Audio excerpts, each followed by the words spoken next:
พระพุทธเจ้าก็ตามให้เลยล่ะมีแต่พระพุทธเจ้ารักษาหมอเกิดแก่เจ็บตายได้หมดล่ะ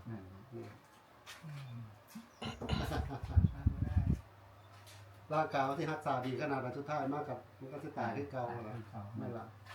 ว่าอายุทางการเจ้ายาถึงเสริมมันก็เบิดขึ้นเก่าล่ะรู้ล่ะถึงเวลาอายุไกลมากยังคนกับ100แล้วก็80 120เต็มที่อะไรนั่นบ่ล่ะว่าจะ110 120นี่ก็ไปบ่ไหวแล้วทุกคนเฮาอยู่บนดอยนี่อยู่ได้เลยครับไม่กินว่าบ่ได้กินละอยู่บนดอยนี่อากาศดี120นี่สบายยังไม่ไปกลับท่านประธานทุกครับผมต้นขอบปวดนะครับฮะ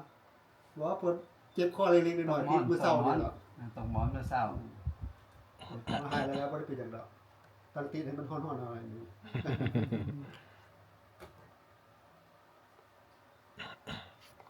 เพราะว่าอยู่บางคนทุกข์เทื่อให้สู่ความกิเลสเจ้าของอยู่สู่ความคิดเจ้าของอยู่รับคนได้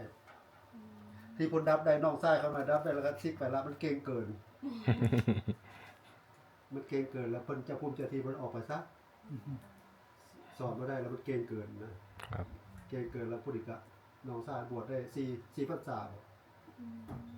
ชายไปอินเดียนี่ว่าไปบ่ถึง30นาทีที่สถานที่นี่เห็นบ่นับไปนี่7มื้อ7วัน7คืนขี่รถเบิดมื้อเบิดเว้นบ่ล่ะเราไปแค่บ่ถึง30นาทีเราฮู้บัดเปิดได้เอาของดีมาให้เขาน้อยพร้อมอยู่ต้นโพนะครับเราไปแค่บ่ถึง15นาทีต้นโพที่พระพุทธเจ้าประสูตินะพอเราก็ยังบ่หมดกิเลสเราซิกไปสะกอนเป็นเจือน้อยเราก็บ่ได้เรื่อง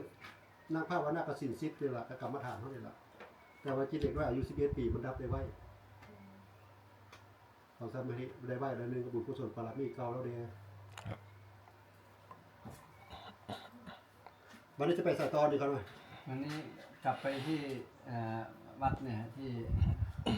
เขาพาต้นบายพามาเที่ยวมาเที่ยวมา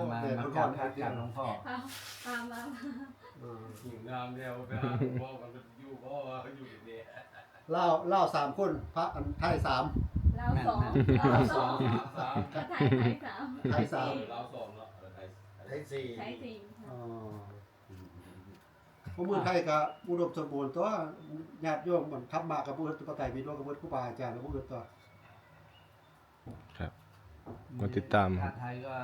อยู่ยากหน่อยเป็นข่าวเยอะทุกวันข่าวพระเจ้าถ้าอยู่แบบนี้ไม่มีข่าวไม่ต้องเห็นข่าวข้างล่างนี่ข่าวทุกวันแล้วตัวข่าวแล้วเป็นธรรมะเนาะสอนเมื่อข่าวแล้วมากับกิเลสแล้วตัวที่เฮาพ้นทุกข์ได้ด้วยล่ะ